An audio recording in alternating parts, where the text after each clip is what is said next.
Have you ever bought something, not because you genuinely needed it, but because you wanted other people to notice it? Maybe it was the latest smartphone, a designer outfit, an expensive watch, a luxury car you could barely afford, or maybe it was simply picking up the bill at dinner because you wanted everyone at the table to see you as successful. If we're honest, almost everyone has done it.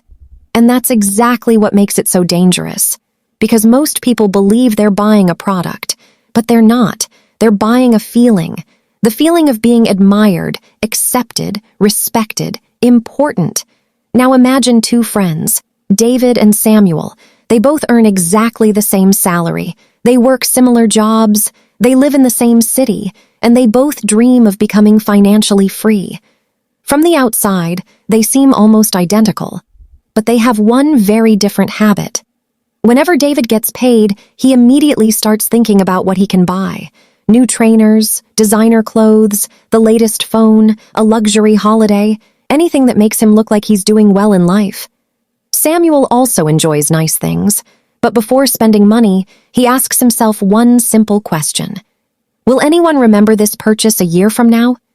If the answer is no, he'd rather invest the money.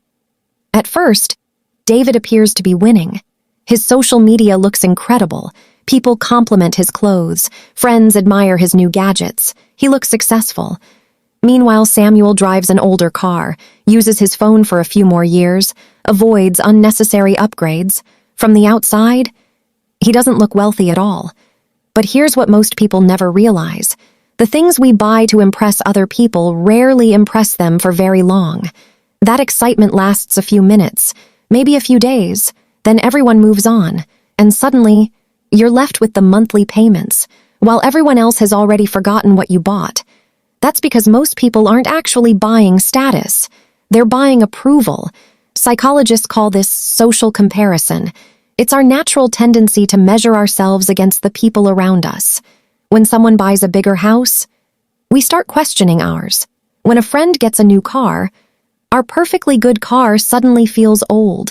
When social media shows luxury holidays and designer lifestyles, our own lives begin to feel ordinary without even realizing it.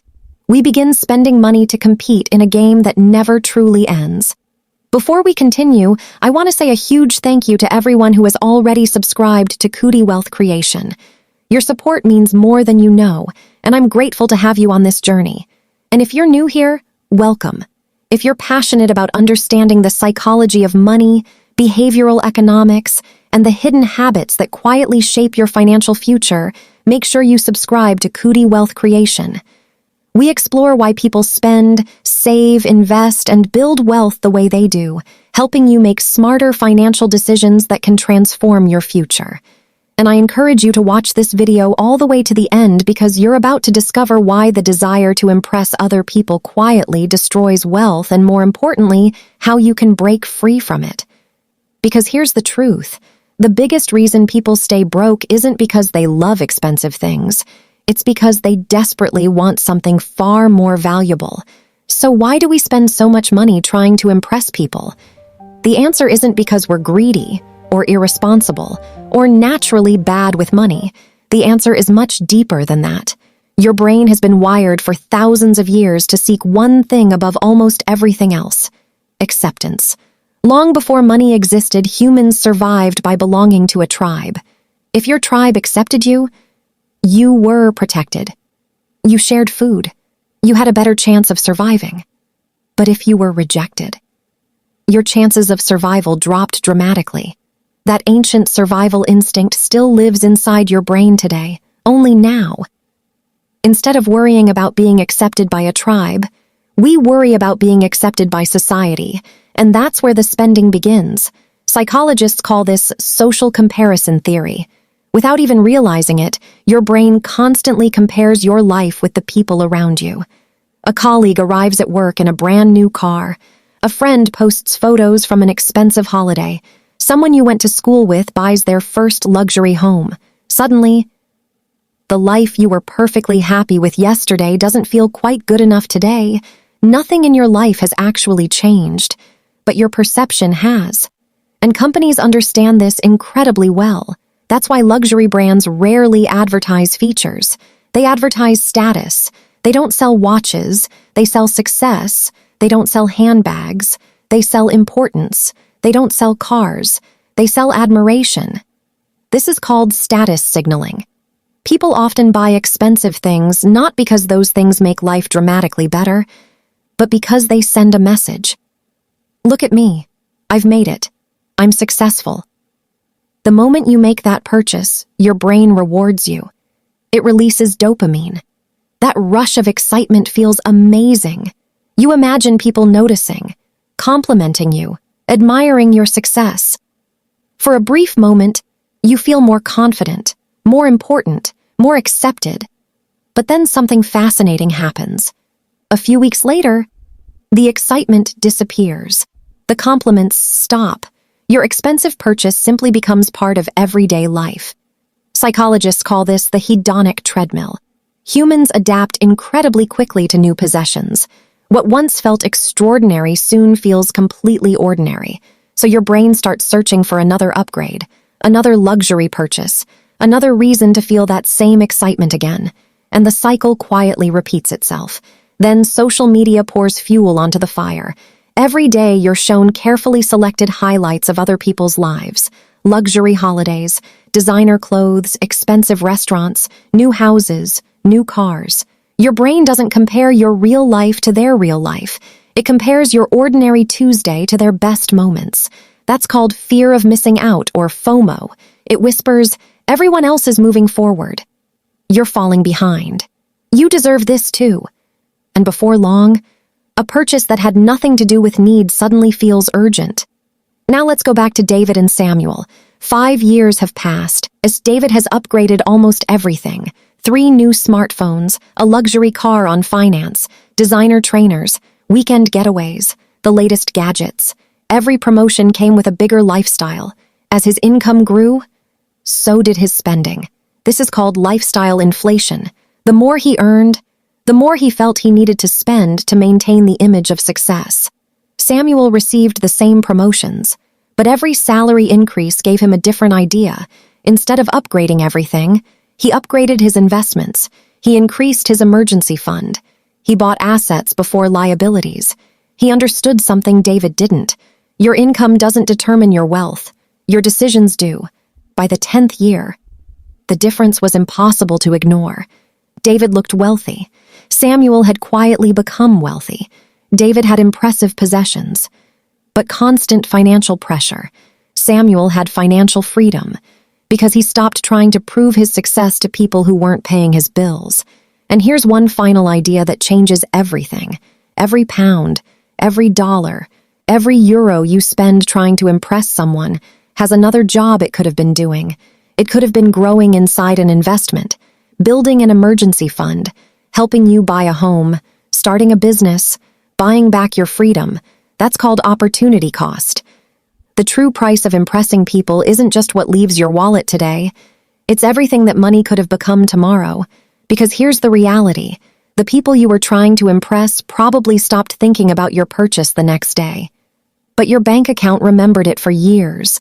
So how do you stop spending money trying to impress other people?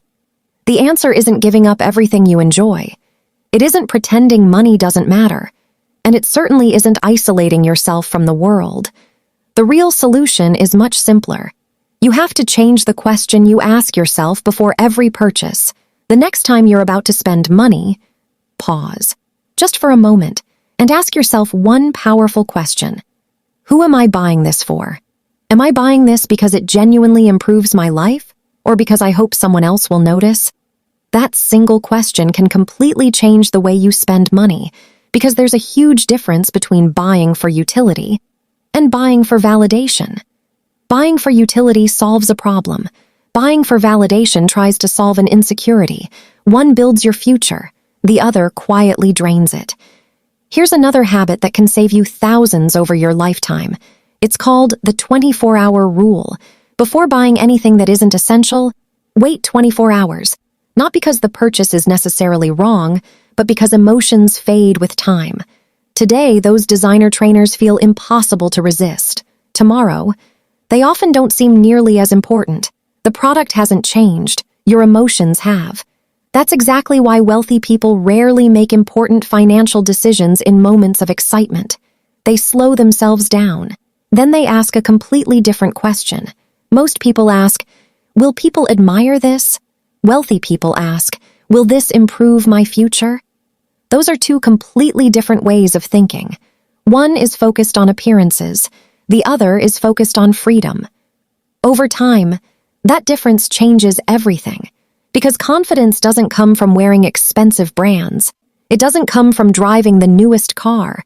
And it doesn't come from convincing strangers that you're successful. Real confidence comes from knowing your bills are paid, your investments are growing, your family is secure, and your future isn't controlled by debt or other people's opinions. That's the kind of confidence nobody can take away from you. Here's the truth. The wealthiest people often don't spend their lives trying to look rich. They spend their lives becoming financially secure, and that's why, years later, they enjoy choices that money can genuinely provide. Freedom, peace of mind, opportunity, the ability to live life on their own terms. Remember, every purchase you make is casting a vote for the person you're becoming. Someone who constantly seeks approval, or someone who quietly builds wealth. That choice belongs to you. So the next time you're tempted to buy something just to impress someone else, pause. Ask yourself, am I investing in my future or paying for someone else's opinion? Your answer could shape far more than your bank account. It could shape the life you build. If this video changed the way you think about money, type freedom over approval in the comments. I'd love to know what's one purchase you've made in the past simply to impress other people, and what you've learned from that experience. And if you haven't already, subscribe to Kudi Wealth Creation. We explore the psychology of money, behavioral economics, and the hidden habits that quietly shape our financial decisions, helping you build lasting wealth one better decision at a time. To everyone who watched this video all the way to the end, thank you. And to every one of our subscribers, thank you for being part of this growing community. Your support motivates us to keep creating videos that challenge the way we think about money and help us all build a better financial future. Remember, the people you're trying to impress may forget what you bought, but your future will remember every decision you make. Thank you for watching, and I'll see you in the next video.